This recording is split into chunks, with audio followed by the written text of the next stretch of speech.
अस्सलामुअलैकुम। मोहम्मद अज़र सिद्दीक अपने programme mess views के साथ हाजिर खिदमत है।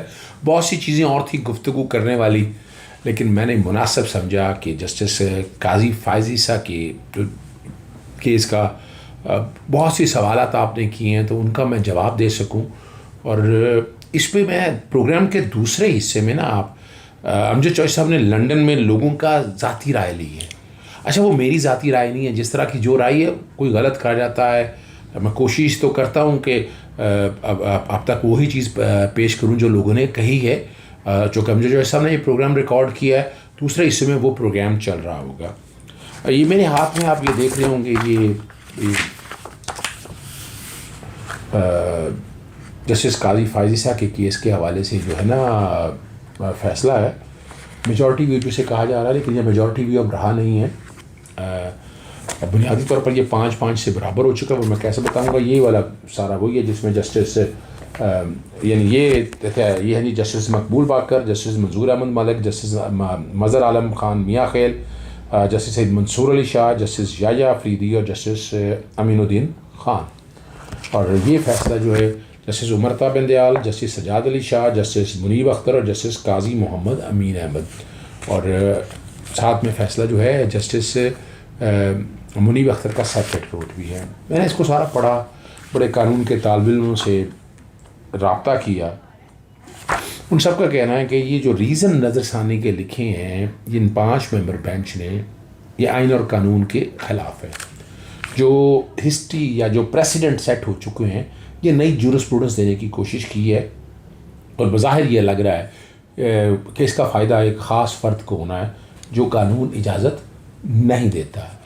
मैं पहले मुख्तसर जो 3-4 सवाल आप लोगों के इस बात पूछे, मैं उसका जवाब बड़ा वाज़े तौर पर दे दूँ। समझना आपने ये है कि ये रिव्यू पिटीशंस थी। सबसे पहले review petition justice Qazi Faez Isa की 296 ऑफ 2020। फिर Sindh high court bar association Mrs Sarina Isa, supreme court bar association Mohammad Asaf Raki, president Quetta bar association Shahnawaz Ismail, Balochistan bar council, Pakistan federal university Abid Hasan Manto और पाकिस्तान बार काउंसिल का था।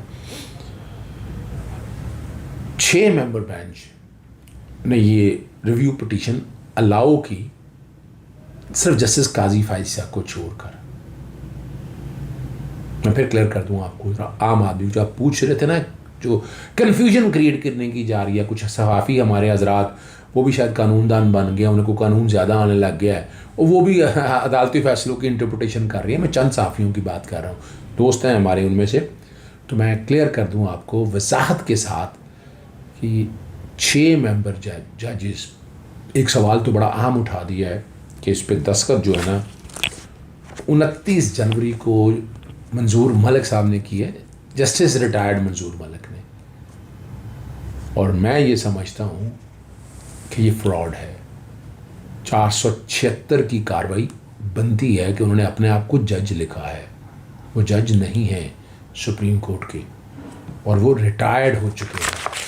और इस बारे में बड़ी वजाहत के साथ जो है ना, ख़ास तौर पर हमारे जस्टिस मुनीब अख्तर ने पैरा नंबर 87 पेज के ऊपर पैरा 87 में लिखा है कि वो 30 अप्रैल 2021 को रिटायर हो गए, 7 महीने पहले। तो 476 476 ताज़ीरात पाकिस्तान के तहत इनके ख़िलाफ़ कार्रवाई हो सकती है। आपने पूछा था, वो मेरा काम था आपको बताना। अब मैं क्लियर कर दूं आपको। फ़र्ज़ करें मान भी लें जस्टिस मंजूर मलिक साथ शामिल थे, फ़र्ज़ करें, एक तो निकाल देना उसको, लेकिन एक बड़ी बारीक चीज़ आपके सामने मैं रखने लगा। जस्टिस काजी फ़ायज़ ईसा की जो पिटीशन है वो 5-5 से बराबर रही है, क्योंकि जस्टिस याया अफरीदी ने भी उनकी पिटीशन डिसमिस की है और उन्होंने कहा उसको मिसकंडक्ट मांगते हैं। मिसकंडक्ट मानते हैं कि एक जज का अपने नाम से पिटीशन दायर करना। उन्होंने ये पिटीशन खारिज कर दी। तो मंजूर मलिक को अगर निकाल दें सारे मामले से तो 2 जजेस निकल गए। मंसूर मलिक भी निकल गए और जस्टिस याया फरीदी इस तरफ आ गए, तो वो जजमेंट रहेगी 4 की वो जजमेंट रहेगी, तो इधर आ गए 5। इसका मतलब है रिव्यू डिसमिस हो गया है जस्टिस काजी फायज ईसा का। और बहुत खूबसूरत तरीके से अहाता किया जस्टिस मुनीब अख्तर ने। What a beautiful judgment. और उन्होंने पैरा 86 में लिखा है, और उन्होंने कि 4 जजों ने कि अपने नाम से ना ये अगर स्टार्ट देखें ना, जजमेंट का स्टार्ट अगर देखें तो जजमेंट का स्टार्ट जो है ना, मैंने पहली दफ़ा देखा है कि ये जस्टिस मकबूल बाकर, जस्टिस मज़हर आलम मियाँ खेल, जस्टिस सैयद मंसूर अली शाह और जस्टिस अमीनुद्दीन, 1 2 3 और 4, ये 4 जजों ने लिखा है। 4 जज इकट्ठे बैठ के फैसला लिखते हैं, भी एक सिंगल जज लिखता है, बाकी सारा देखते हैं। तो इसका बहुत खूबसूरत अहाता किया है। उसके अलावा दूसरी जो बात आपने पूछी कि मुनीब अख्तर, जस्टिस मुनीब अख्तर का नोट जो है वो सेपरेट नोट है, क्या वो ऑर्डर है? जैसे जस्टिस याया फरीदी साहब का मैं बता दूं, जस्टिस याया फरीदी का सिंगल जज का नोट है और उन अकेले ने दस्तखत किए हैं। लेकिन जस्टिस मुनीब अख्तर ने ये सारा जो अपना नोट लिखा था ये तमाम जजेस को बनाया, तो उन तमाम जजेस ने इस पर दस्तखत किए हैं, तो ये भी जजमेंट का हिस्सा बन गया। यानी ये चारों ने दस्तखत किए हैं, तो ये नोट नहीं कहलाएगा, ये भी जजमेंट कहलाएगी कि वो जो नोट गया और सारों ने लिखा I agree with the reasoning recorded by my learned brother Munib Akhtar, justice Munib Akhtar जज। तो आपको बहुत आसानी से चीज़ समझ आ गई होगी। ये दूसरा जवाब आ गया। इस चीज़ को सामने रखते अगर देखा जाए तो रिव्यू खारिज हो चुका है और सुप्रीम जुडिशल काउंसिल ने अब अपनी कार्रवाई करनी है। और अगर जस्टिस उमर अता बंदयाल साहब की जजमेंट पढ़ लें, कोई जवाब नहीं है, ना जस्टिस काजी फायज ईसा के पास, ना मिसेस सरीना ईसा के पास। बहुत सी खूबसूरत बातें की हैं उन्होंने। स्टार्ट किया सूरह नसा से और इख्तिताम भी सूरह नसा से किया। और ये है वो बात जो समझनी है कि इंसाफ सबके लिए बराबर है। पैरा नंबर 2 के अंदर और जिक्र किया है बाकायदा कि सबसे पहले जो रेफरेंस ये फाइल जो ये स्टार्ट हुआ 10 अप्रैल 2019 को asset chairman asset recovery unit ने, और 3 प्रॉपर्टियों का जिक्र है। 1 अक्टूबर 2021 में और 2011 में, और दूसरी प्रॉपर्टी है जी 27 मार्च 2013 में, जो 2011 में जो जज नहीं थे वो छोड़ दें, और दूसरी है 28 जून 2013 में, ये पैरे में जिक्र है। और ये 2019 के अंदर, मैं डेटें इसलिए क्लियर कर रहा हूँ कि ताकि क्लियर रहे, 16 अप्रैल 2019 को लॉ मिनिस्टर ने अथोराइज कर दिया इंक्वायरी का। और ये बड़ा ज़बरदस्त है जी। Commissioner income tax inland revenue, commissioner inland revenue ने 10 मई 2019 को जो कह रहे हैं ना सीक्रेसी वायलेट की, कोई सीक्रेसी वायलेट नहीं हुई है, फलाकाई की नहीं देखे।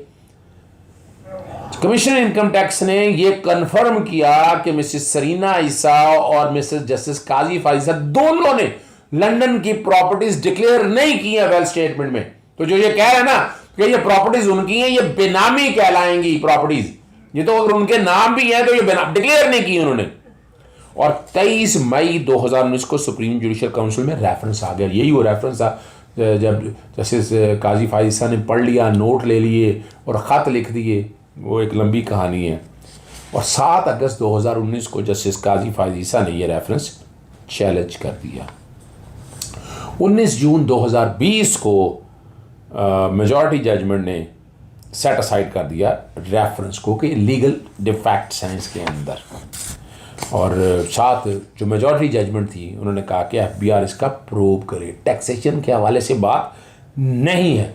अब यहीं आगे मेजॉरिटी जजमेंट और डिटेल में ये सारी चीज़ों को अगर देखेंगे 4/11 को, और पैरा नंबर 4 से 11 जो शॉर्ट ऑर्डर था वो सबसे पहले 28 अक्टूबर 2020 को रखा गया 7 मेंबर बेंच के। वो जिन्होंने 7 मेंबर जज ने जजमेंट पे दस्तखत किए तो FBI को मामला भिजवाया गया था, और मामला इल्तवा का शिकार हो गया 16 नवंबर 2020 को। और ठीक है जी, मेजॉरिटी जजमेंट को देखा जाए, मेजॉरिटी जजमेंट 23 अक्टूबर 2020 को आ गई। और 16 नवंबर 2020 को जब पहली समाअत हुई तो पहले एतराज़ात रख दिए कि इसमें वो सारे जज लेके आ जाए। क्या है, सारे जज लेके आए जो माइनॉरिटी, जिन्होंने डाइसेंट दिया। मैंने कहा था वो बेंच का हिस्सा हो नहीं सकते। उसके बाद जनाब मुनीर मलिक साहब को कोविड हो गया, और ये बड़ी ज़बरदस्त बात है कि 1 दिसंबर 2020 को एडिशनल रीज़न डाल दिए, और अदालत ने यह लिखा है कि 6 माह तक कोई रीज़न नहीं है कि क्यों 6 माह तक इसको इल्तवा में रखा, और ये नई चीज़ें ले आ गए। और 8 दिसंबर 2020 और 10 दिसंबर और के यहाँ रिव्यू बेंच की कंपोजिशन पे बहस हुई, और कंपोजिशन ऑफ बेंच पे डिसमिस कर दिया गया। रिपोर्टेड है PLD 2021 supreme court 639 chief justice के पास, और चीफ जस्टिस साहब ने बेंच बना के उनको शामिल कर लिया। 2 मार्च 2021, आप देखें इस केस ने कितना अदालती वक्त ज़ाया किया है। 2 मार्च 2021 को रिव्यू खुद बहस शुरू किए, फिर एक नई CMA आ गई 1243 ऑफ 2021 के जिसमें कहा गया कि इसको लाइव दिखाया जाए। ये सारा डिले कर रहे थे, जो भी डिले कर रहे थे, अब सारी डेटें जो लिखी हुई हैं। और ये जो दरख्वास्त है ना, ये 13 अप्रैल 2021 को खारिज होगी, और फिर 15 अप्रैल 2021 को रिव्यू की समाअत शुरू हुई। अदालत ने लिखा है by this date only 15 days were left till the retirement of justice Manzoor Malik. 29 अप्रैल 2021 को रिटायर होना था, 15 दिन पहले। जस्टिस मंजूर मलिक की शख्सियत पे सवाल बहुत वाज़ेह तौर पर उठेंगे, और उठेंगे, मैं बता दूं आपको, मैं बड़ी सफाई के साथ आपको बता रहा हूँ। और जब आर्गूमेंट किए, जिस तरह की आप वजाहतें की, वो आप और मेरे लिए बड़ी तकलीफ दे हैं। मैं बड़ी तेज़ी से चलता जाऊँगा, और डिसीजन जो है स्प्लिट आया, 6-4 से आया, और 5-5 से जो जस्टिस काजी फायजीसा के हवाले से जो मैंने तो उनकी पटिशन के ऊपर हुआ। अब इन सारी चीज़ों को देखते हुए अदालत ने बड़ी तफसीली में डिटेल में, मैं सारे नहीं जाना चाहता, लेकिन मज़ेदार बात है वो पैरा 21 के अंदर है। ये एंटी मनी लॉन्ड्रिंग एक्ट है, और इसका सेक्शन 27 है पॉलिटिकल एक्सपोज पर्संस, PEP, और इसमें जज शामिल है। इसमें इंडिविजुअल, जुडिशियल और मिलिट्री ऑफिसर, ये सारे शामिल है इसके अंदर। उसके बाद फिर रेगुलेशन है जो इसके साथ बनी है, पॉलिटिकली एक्सपोज पर्सन के बाद, और फैमिली मेंबर्स, ये भी उसके अंदर शामिल है। फिर 30 सितंबर 2020 में जो रेगुलेशन की डेफिनेशन में जो आई, उसमें spouse of the political expose person, वो भी सारे शामिल हैं। ये बड़ी क्लैरिटी के साथ दे दी। और पैरा नंबर 22 में बताया एक्शन टास्क फोर्स गाइडेंस जो है उसके हवाले से जो आई, और उसमें भी जो है वो बड़ा वाज़ेह तौर पर जिक्र किया। अब बड़ा अहम इशू है, ये है prevention of corruption act 1947 section 5E, और यहाँ भी लफ्ज़ जो इस्तेमाल हुआ है 5(1)E पे, any of his dependent possession, ये बड़ी सेक्शन 9 जिसका मैं बार बार जिक्र करता रहा हूँ, उसके हवाले से भी बड़ा जिक्र है। फिर अदालत ने कहा कि चूँकि असफर यार वली में कह दिया कि नैब इतलाक़ नहीं होगा, मैं इससे इख्तलाफ करता हूँ, और मैंने इसलिए लिखा हुआ है। फिर जस्टिस खलाक हसन का केस, मैंने आपको याद है टैक्स में डिस्पैरिटी थी, वो जिक्र किया। फिर जस्टिस शौकत अली का उस केस का भी जिक्र किया। फिर फॉरेन जुरिसडिक्शन के हवाले से भी बड़ा क्लियर किया, और बड़ा लिखा, this includes being accountable for the unexplained asset of their spouse and family members. Judgment का क्रक्स खुद और फैमिली मेम्बर्स के हवाले से। और अब हम आगे चलते जाते हैं, बड़ी डिटेल में चीज़ें जाकर सारा जिक्र करके, और सेक्शन 11 हेड्स ऑफ इनकम में पाकिस्तान की इनकम, पाकिस्तान से बाहर की इनकम सारी इकट्ठी आनी है, अनएक्सप्लेन के हवाले से वहाँ बात की है। और जब आप सारी चीज़ों को सामने रख के आप जब इस जजमेंट को सारी को पढ़ते हैं ना, बाकायदा मिसेस सरीना ईसा अदालत में पेश हुई, और वो डेटें सारी जो कह रही थी ना कि राइट टू फेयर ट्रायल की खिलाफ वर्जी है, वो बाकायदा जिक्र है कि 17 जून 2020 को जस्टिस ईसा साहब ने कहा कि उनकी मिसेज आएंगी, और 18 जून 2020 को उनकी वीडियो लिंक के ऊपर ये बात हुई। ट्रांसक्रिप्ट अदालत के पास अवेलेबल है, और 18 जून के ट्रांसक्रिप्ट पे सारी चीज़ें, और उन्होंने कहा कि मेरे पास सोर्सेज हैं, मैं ये सारी बातों को मैं FBI यानी मैंने डिक्लेयर किया हुआ है, या जो बताई हुई हैं चीज़ें सारी, ये सारी चीज़ें जब अदालत के सामने आई, अदालत ने एक एक चीज़ का जिक्र करते हुए जब ये मामला भिजवाया वो मामले में, और फिर जो ऑर्डर है 3 फरवरी 2020 का कि सरीना ईसा साहबा ने पूछा कि उनका जो मामला है वो कराची से इस्लामाबाद कैसे आ गया, फिर वो बताया गया, और 29 जनवरी को ऑर्डर के अंदर लिखा हुआ है, और फिर 29 जनवरी को ऑर्डर में बताया कि वो इस्लामाबाद से कराची वापस चला गया। अदालत के ऑर्डर नहीं थे, और वैसे भी अदालत ने बताया कि अगर देखा जाए तो मिसेस सरीना ईसा और डॉटर जो है ना इस वक्त इस्लामाबाद रह रही हैं, तो उससे फ़र्क कोई नहीं पड़ता कि जुरिस्डिक्शन जहाँ कहीं भी है, मेरिट पे बात करनी थी, और जहाँ स्क्रूटनी में करके एक एक चीज़, और मैंने बैकग्राउंड पे वो सारी चीज़ें आप लोगों के सामने चलाई हैं कि जिसमें बताया गया है कि सुप्रीम जुडिशल काउंसिल के सामने क्या मामला आया, और जो आर्गूमेंट दिए फेस 2 में, और ये बताया ना जी 55 सवाल हैं जिसमें से 32 जो है ना कंडक्ट और सुप्रीम जुडिशल काउंसिल ने किया क्या ऐसा था, क्या ऐसा किया था, उसके कंडक्ट पर सवाल उठाकर कंट्रोवर्सीज करने की पैदा करने की कोशिश की है। हम जब इस जजमेंट के आखिर में जाते हैं ना, मिसाल के तौर पर जो असेसमेंट ऑर्डर की जुल्फ़कार अहमद के बारे में बड़ी बातें की गई, लेकिन कोई चीज़ भी सामने नहीं कर सका, और उन्होंने पूरी डिटेल में बताया कि उन्होंने पैसे ट्रांसफ़र करने के हवाले से 7,37,503 पाउंड और 17,966 पाउंड 6 सालों में किए हैं, और जिससे प्रॉपर्टीज़ ख़रीदी गई हैं वो तीनों प्रॉपर्टीज़ के कॉन्टैक्ट्स में हैं।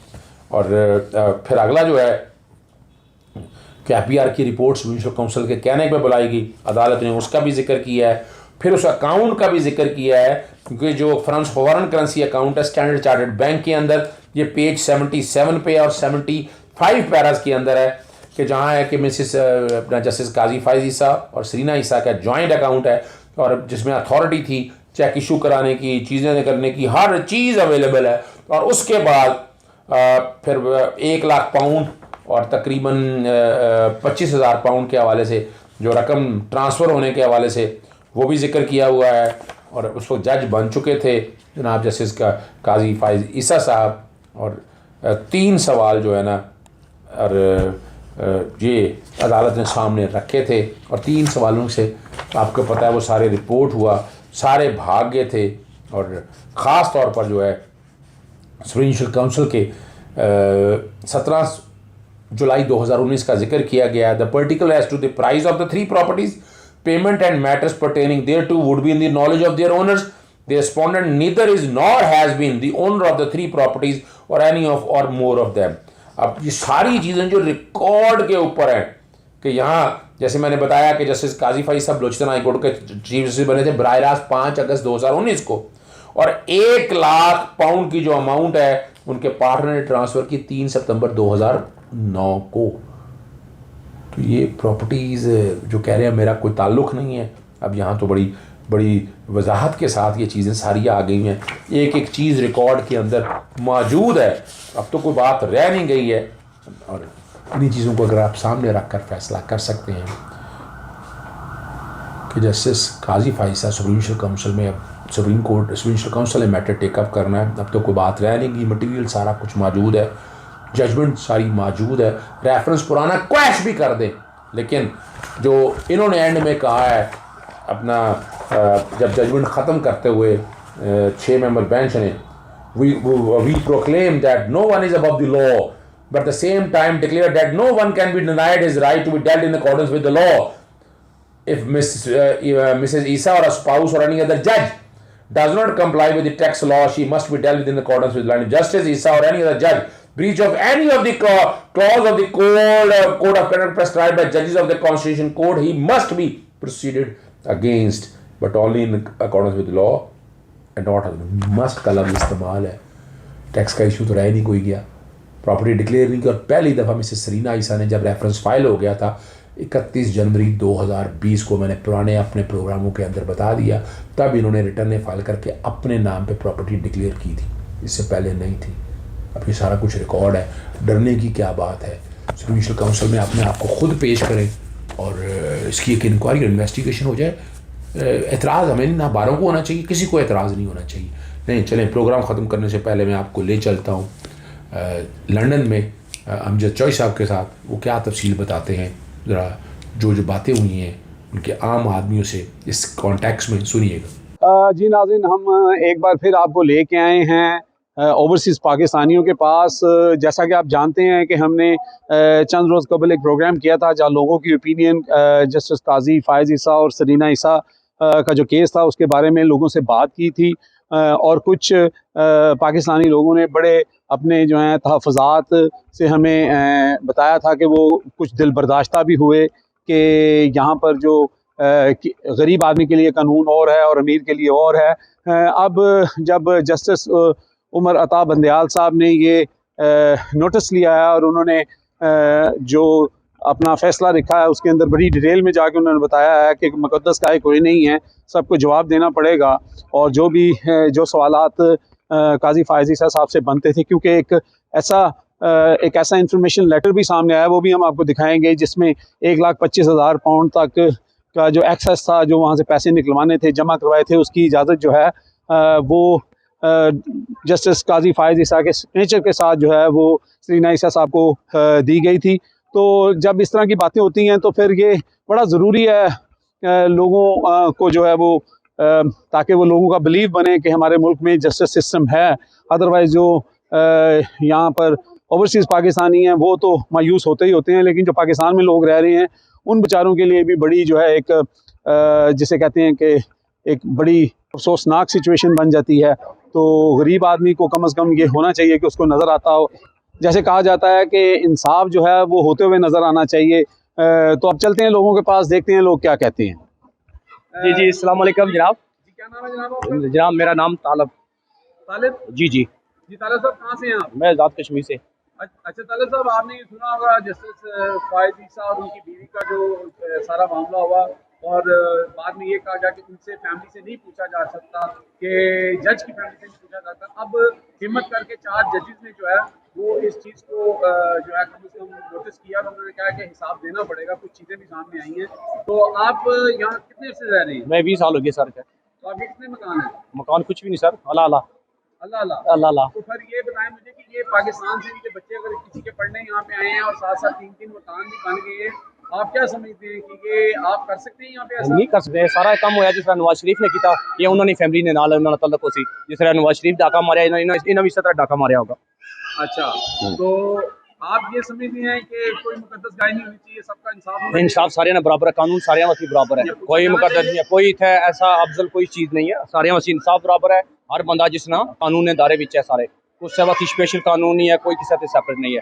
जो बंदा है मेन चीज़ हर चीज़ क्लियर करेगा, जो डॉक्यूमेंट है ऑलरेडी, जो मकान ले प्रॉपर्टी ली है उसमें सारा हर चीज़ उसकी क्लियर करनी चाहिए 100%। वैसे आप क्या समझते हैं, अगर यहाँ पे कोई मकान ले, 1 ले या 2 ले, ऐसा पॉसिबल हो सकता है कि उसके पास रसीदें ना हो, उसके पास मनी ट्रेल नहीं नहीं नहीं नहीं, बिल्कुल नहीं है। जितना भी था मकान है, कोई प्रॉपर्टी है उसमें 100% उसमें प्रूफ है, 100% उसमें सबूत है, सबूत के बगैर कोई प्रॉपर्टी नहीं है किसी की। अच्छा सर, आपका पिछला वीडियो भी लोगों ने बड़ा पसंद किया, और लगता यही है कि जैसे आपने उस दिन जो तल्ख बातें और सच्ची बातें की, उसके बाद लगता है कि जो वहाँ के अपना चीफ जस्टिस हैं और उनके जो बाकी 3 साथी हैं, जिन्होंने कम से कम नोटिस कर लिया इस चीज़ को, और चीज़ें जो हैं वो खुलती जा रही हैं, जो कड़ियाँ खुलती जा रही हैं, जो चीज़ें छुपाई जा रही थी शायद वो अब सामने आ रही हैं, और अदालत ने भी एक वाज़ेह तरीके से बता दिया है कि जी पूछगिछ होगी। जी बिल्कुल सर। देखें, काजी फ़ायज़ ईसा साहब की जो अपना लीनियट है कि मतलब वो मियाँ साहब को खुल के वो सपोर्ट करते हैं। वो तो हर किसी बच्चे से पाकिस्तान पूछ लें कि फ़ायज़ ईसा साहब कौन है, आपको बताएगा कि मियाँ साहब के जज हैं। मियाँ साहब के जज हैं, वो नून लीग के जज हैं। तो उनसे तो इंसाफ की कोई तवक्को नहीं है। भूल जाएं कि या कोई बंदा जो जी होश आदमी है वो ये समझे कि हमें फ़ायज़ ईसा से जो है वो इंसाफ मिलेगा। ये तो एक बाइस है, और मतलब वो खुद से ही कर रहे हैं। और दूसरा कि फ़ायज़ ईसा साहब क्यों नहीं बता रहे, उनकी बीवी क्यों नहीं बता रही कि ये पैसे कहाँ से लिए इन्होंने। अब आप क्या समझते हैं कि कोई आपको उस दिन बड़ी शिकायत थी हमारे जुडिशियल सिस्टम से, तो आपको लगता है कि कुछ लोग अभी हैं जो अभी कानून जिंदा है, और ऐसा पॉसिबल है कि लोग जो बदजन हो रहे हैं, आप जैसे यहाँ पे ओवरसीज पाकिस्तानी? सर बिल्कुल, अगर इन लोगों ने ये अपने मुल्क को बचाना है, मतलब इंसाफ को जो हर बंदे का हक है, जो बुनियादी हक है इंसाफ, अगर ये लोग पहुंचाना चाहते हैं तो इनको देखना पड़ेगा कि ये गलत है कि आप एक बंदे को फेवर दे रहे हैं इस वजह से कि वो जज है। ऐसा तो मुमकिन ही नहीं। आप देख लें, इस्लामी लिहाज से देख लें, वैसे देख लें, आप इंसानी लिहाज से देख लें। मतलब ये तो मुमकिन ही नहीं है ना कि आप एक बंदे के लिए कानून डिफरेंट हो, दूसरे बंदे के लिए आपका कानून जो है वो डिफरेंट हो। तो मतलब उम्मीद है कि अल्लाह करे कि इनके ज़मीर जागें और ये जो जजेस हज़रात हैं इनको याद रहे कि इन्होंने मरना है। कल को इनको मौत आएगी, अल्लाह इनसे पूछेगा कि आपने ये जो फैसले किए, ये गलत किए, क्यों किए आपने।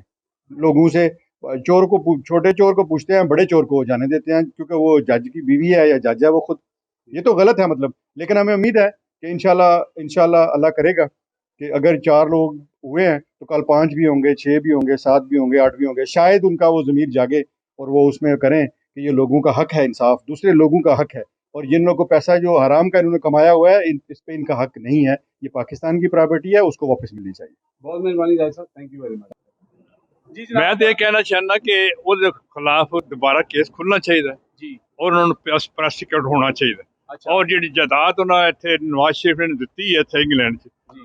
ਉਹ ਜ਼ਬਤ ਕਰਕੇ ਕਰਾ ਕੇ अच्छा ਹਾਂ ਇਹ ਗੱਲ ਤੁਸੀਂ ਪਹਿਲੀ ਦਫਾ ਮੈਂ ਸੁਣੀ ਹੈ। ਤੁਸੀਂ ਕਹਿ ਰਹੇ ਹੋ ਕਿ ਜਲਾਦ ਨਵਾਜ਼ ਸ਼ਰੀਫ ਨੇ ਦਿੱਤੀ ਹੈ? ਹਾਂ ਇੱਥੇ ਜਿਹੜੀ ਜਾਇਦਾਦ ਦਿੱਤੀ ਹੈ ਜਿਹੜੇ ਨਾ ਤਿੰਨ ਨਵਾਜ਼ ਮਕਾਨ- ਸ਼ਰੀਫ ਦਿੱਤੀ ਐਜ਼ ਏ ਕਿ ਕੇਸ ਬੰਦ ਕਰਾਉਣ ਵਾਸਤੇ ਅਦੀਬਾ ਕਾ ਪੇਪਰ ਮਿਲ ਦਾ ਜਿਹੜਾ ਕੇਸ ਸੀ ਨਾ अच्छा ਉਹਦੇ ਇਵਜ਼ ਉਹਨਾਂ ਨੂੰ ਇੱਥੇ ਫਲੈਟ ਦਿੱਤਾ ਹੈ अच्छा जी, ये ਤੁਸੀਂ ਕਹਿ ਸਕਦੇ ਹੋ, हाँ। ਅਸੀਂ ਤੇ ਨਹੀਂ ਕਵਾਂਗੇ ਲੇਕਿਨ ਕਿਉਂਕਿ ਮੈਂ ਕਹਿ ਸਕਦਾ ਸਾਡੇ ਕੋਲ ਪ੍ਰੂਫ ਨੇ ਨਾ अच्छा जी हाँ। अच्छा ਉਹ हाँ। ਪ੍ਰੂਫ ਤੇ ਜਦ ਇੱਥੇ ਤੇ ਫਿਰ ਪ੍ਰੂਫ ਪੂਰਾ ਪਾਕਿਸਤਾਨ ਉਹਨਾਂ ਪ੍ਰੂਫਾਂ ਨੂੰ ਲੱਭਦਾ ਫਿਰਦਾ ਹੈ ਨਹੀਂ ਤੇ ਬਹਰਹਾਲ ਪ੍ਰੂਫ ਤੇ ਗਵਰਨਮੈਂਟ ਕੋਲ ਵੀ ਹੈ अच्छा ਉਹਨੇ ਜਿਹੜੇ ਦਿੱਤੇ ਨੇ ਜਿਹਨੇ जी। ਕੇਸ ਬਣਾਇਆ ਸੀ ਪ੍ਰੂਫ ਤੇ ਉਹਨੇ ਕੋਲ ਵੀ ਹੈ ਜਨਾਬ ਕਿੰਨੇ ਅਰਸੇ ਤੋਂ ਇੱਥੇ? ਮੈਂ ਤੇ ਇੱਥੋਂ 50 ਸਾਲ ਹੋ ਗਏ ਨੇ ਮੈਨੂੰ ਅੱਛਾ 50 ਸਾਲ ਹੋ ਗਏ ਜੀ। ਹੋ। ਤੇ ਦੂਸਰਾ ਮੈਨੂੰ ਦੱਸੋ ਕਿ ਜਿਸ ਤਰ੍ਹਾਂ ਤੁਸੀਂ ਗੱਲ ਹੀ ਮੁਕਾਤੀ ਕਿ ਜੀ ਜਾਇਦਾਦ ਕਿੱਥੋਂ ਬਣੀ ਹੈ, ਮੈਂ ਤਾਂ ਇਹ ਸਵਾਲ ਪੁੱਛਣਾ ਸੀ ਕਿ ਕਿਆ ਤੁਸੀਂ ਇੱਥੇ 3 ਮਕਾਨ ਬਣਾ ਸਕਦੇ ਹੋ, ਬੱਚੇ ਵੀ ਪੜ੍ਹਾ ਸਕਦੇ ਹੋ ਇੱਥੇ ਇਸ ਤਰ੍ਹਾਂ? ਨਾ ਜੀ ਅਸੀਂ 50 ਸਾਲ ਹੋ ਗਏ ਮਕਾਨ ਨਹੀਂ ਬਣਾਇਆ ਤੱਕ ਅੱਛਾ, ਤੇ ਫਿਰ ਇਹਦਾ ਮਤਲਬ ਹੈ ਕਿ ਹਾਂ। ਨਵਾਜ਼ ਸ਼ਰੀਫ ਦੇ ਬੱਚੇ ਜਿਹੜੇ ਨੇ ਉਹਨਾਂ ਦੇ ਵੀ ਅਰਬਾਂ ਦੇ ਮਕਾਨ।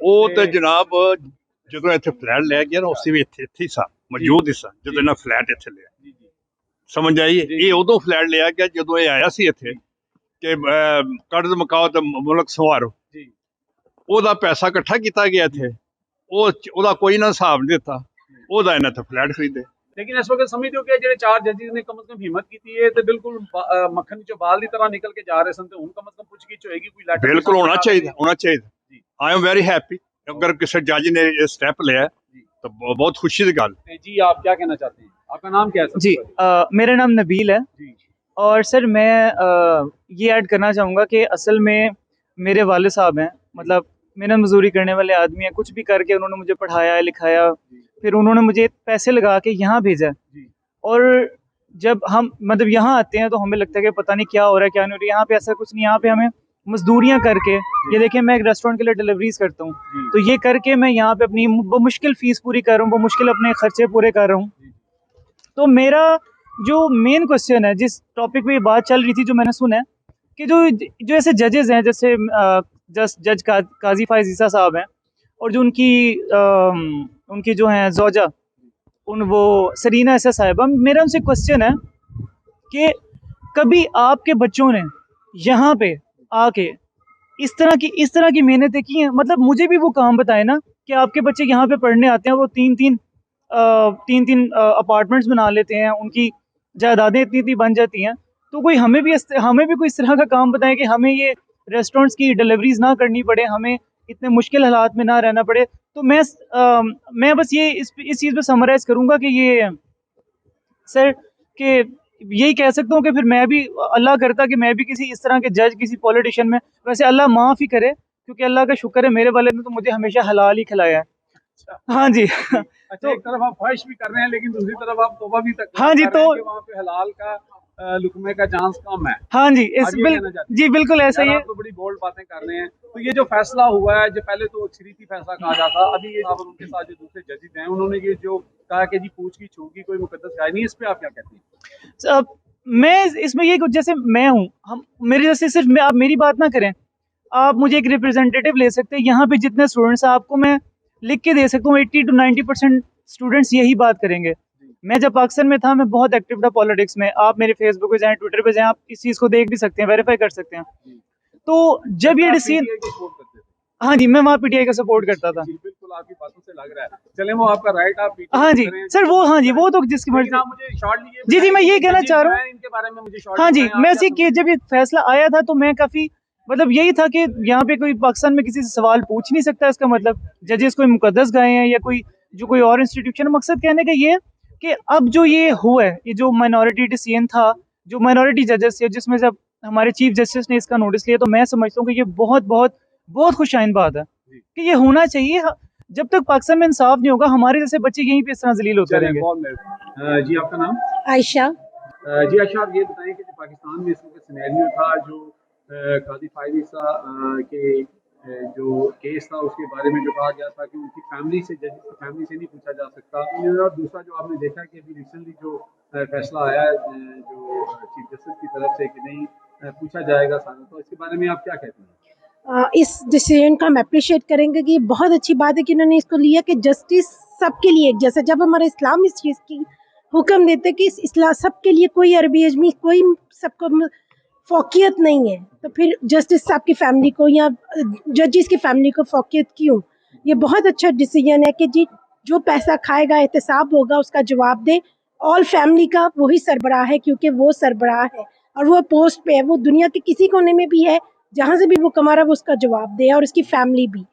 और ये बहुत अच्छा डिसीजन है कि इन्होंने इसको किया है, इसको ठीक किया। और क्योंकि मैं बहुत मायूस थी ये सुन के, जी जजेस की फैमिली को नहीं पूछा जाएगा या इस पोस्ट की फैमिली को नहीं पूछा जाएगा, क्यों? सियासतदान, ब्यूरोक्रेट्स, आम आदमी, सबका लेवल एक होना चाहिए इंसाफ का पाकिस्तान में। हाँ जी, जर्नल्स का भी, इवन जनरल मुशर्रफ का भी। बिल्कुल सही है, क्योंकि बात ये होती है कि बात लोग कहते हैं कि जी लोग जर्नल्स का नाम नहीं लेते, हम कहते हैं कि कानून सबके लिए एक होना चाहिए। एक है, लेकिन आर्मी कभी भी इस हद तक इन्वॉल्व नहीं है। उनका सेक्रीफाइस इस मुल्क के लिए ज़्यादा है रादर देन पॉलिटिशियंस और जजेस। कानून में वो भी हैं और ये भी हैं, लेकिन करप्शन का मेयार उधर कुछ ज़्यादा ही पलरा भारी है। और उस पे वो इंसाफ के देवता हैं और वो कहते हैं जी हमने ये लॉ किया है, ये गलत है, क्योंकि लोग इनको अप्रिशिएट करते हैं, इनके लॉज को। चलिए अच्छी बात है। क्या यहाँ पे कोई इक्का दुक्का वाकया ऐसा नजर आता है कि जहाँ पे आपसे कोई मनी ट्रेल मांगे और आप ये कि मेरे पास कोई नहीं है, मुझे पूछा नहीं जा सकता, मैं क्यों दूँ? इसकी एग्जाम्पल अब डेविड कैमरॉन के देख लें। इवन उसके फादर ने भी जो गिफ्ट दिया था उसको, उसका भी जवाब दे होना पड़ा, उसने अपनी सीट सीट छोड़ दी उसने उसके बिहाफ पे। तो क्यों नहीं? ये एक आप एग्जाम्पल सेट करते हैं अपने मुल्क में, अपने लोगों के लिए, तो हमारे मुल्क में क्यों नहीं? लेकिन हमारे मुल्क में आप ये देखिए, जापान का आपने सुना है, जापान दुनिया का ऑनेस्ट तरीन कंट्री है, वहाँ की पब्लिक जो है वो ईमानदार तरीन लोग हैं, ठीक है। और वो एक आप कह सकते हैं कि वो मतलब जो इस्लाम के असल उसूल है उसके ऊपर वो चल रहे हैं, लेकिन बिल्कुल नहीं है। आपका मुल्क जो है वहाँ पर आप देखिए कि हर साल कितने उम्रे होते हैं, कितने हज होते हैं, कितने मिलाद होते हैं, कितने आशुरे होते हैं, कितनी नात खानी होती है, कितना कुछ होता है रमजान पे। लेकिन इस्लाम के नाम पे इस्लाम को समझा नहीं जाता जी। और आपका मुल्क जो है वो 100 पता नहीं 52 नंबर पे आता है या 126 नंबर पे आता है यूनिवर्सिटी में। तो वो मुल्क जो जहाँ पर मुसलमान कलमा को नहीं है, लेकिन वो तो ये चीजें हमारे मुल्क में फिर इसके असरात तो होंगे ना। वो तो करप्शन आपको जुडिशरी में भी मिलेगी, आर्मी में भी बहुत ज्यादा मिल रही है। जी जाबिर साहब, उस दिन आपसे जब बात हुई थी तो आपने काफ़ी अपने तहफ़्फ़ुज़ात बताए थे कि हमारे वहाँ का जो सिस्टम है वो सबके लिए एक जैसा होना चाहिए, जो कि काजी फायद ईसा के केस के बारे में। तो अभी ये जो अपना उमर अफ्ताब बंदयाल साहब ने जो इस वक्त जो नोट लिखा है और जो उन्होंने कहा कि इसमें सारी पूछगीछ हो सकती है, आप उसके बारे में आप क्या कहते हैं? ये सही बात है कि देखें ना, हमारी संजीदगी पाकिस्तान के लिए है। एज ए पाकिस्तानी ही हमने परेशानी का इजहार किया था कि अगर इंसाफ नहीं मिलेगा तो हम कैसे तवक्को कर सकते हैं क्या हम सिस्टम में भी इंसाफ होगा। अब अगर बंदयाल साहब के इस डिसीजन से देखें, ये एक चीज़ तो नज़र आ रही है कि अल्लाह के फजल से चीज़ें बेहतरी की तरफ जा रही हैं। और ये अगर इनका एहतसाब, हम ये नहीं कह रहे कि ये काजी साहब के एहतसाब की बात कर रहे हैं, हम तो हर एक के एहतसाब की बात करते हैं। लेकिन ये फैसला बिल्कुल ऐसे था, अगर पहले ही ऐसे रहता और ये इस पर कोई भी नोटिस ना लिया जाता तो उस पर तो मायूसी थी। तो हम कैसे तवक्को कर सकते हैं अदालत से कि वो फैसले करेंगे और इंसाफ के लिए करेंगे। तो ये एक खुशाइन बात है और हमें लगता है कि अल्लाह करे इंशाल्लाह इसमें भी दूध का दूध और पानी का पानी हो और आने वाले टाइम में इंशाल्लाह हमेशा इंसाफ ही होगा। जी नाज़रीन, आपने देखा कि हमने एक बार फिर लोगों से बात की और लोगों ने इस वक्त के मौजूदा जो चीफ जस्टिस हैं उनकी जो उन्होंने जो स्टेप लिया है उसको बहुत अप्रिशिएट किया है। ओवरसीज़ पाकिस्तानी काफ़ी खुश नज़र आ रहे हैं। हालांकि उनका कोई ज़ाती मसला नहीं है, वो पाकिस्तान में बसने वाले लोगों के लिए जो है नेक तमन्नाएं और ख्वाहिशात रखते हैं कि हमारे मुल्क में एक जस्टिस सिस्टम जो है सबके लिए एक जैसा होना चाहिए। यही चीज़ जो है हमें हमारी इस्लामिक तालीमात से मिलती हैं कि जब तक कानून एक जैसा नहीं होगा तो इंसाफ जो है वो करना नामुमकिन हो जाएगा। जिस मुल्क में हम यहाँ पे रह रहे हैं, यूके के अंदर, यहाँ पर मैं ये नहीं कहता कि यहाँ पे थोड़ी बहुत फेवर मिलती है लोगों को, लेकिन वो बहुत ही माइनर है और अगर सामने आ जाए तो फिर बहुत मुश्किल हो जाती है। आपने देखा कि बोरिस जॉनसन इस वक्त बड़ी सख्त तनकीद के अंदर फंसे हुए हैं और हो सकता है कि उनको अपनी जो है कुर्सी से हाथ धोना पड़ जाए। यहाँ जो है इंसाफ का जो तकाजा है या जो एक जिसे कहते हैं कि फ्रीडम ऑफ स्पीच है वो इतनी ज़्यादा है कि लोग कुछ भी कह देते हैं। इसके साथ ही मुझे अमजद चौधरी को लंदन से अब इजाज़त दें। ओवर टू अजहर सिद्दीक साहब। जी, आपने अमजद चौधरी साहब के साथ चीज़ें सुन ली। प्रोग्राम ज़रा ज़्यादा लंबा हो गया, लेकिन हक़ाइक़ आपके साथ सारे बयान करने बहुत ज़रूरी थे। इजाज़त चाहूँगा। अस्सलाम वालेकुम। अल्लाह हाफ़िज़। पाकिस्तान जिंदाबाद।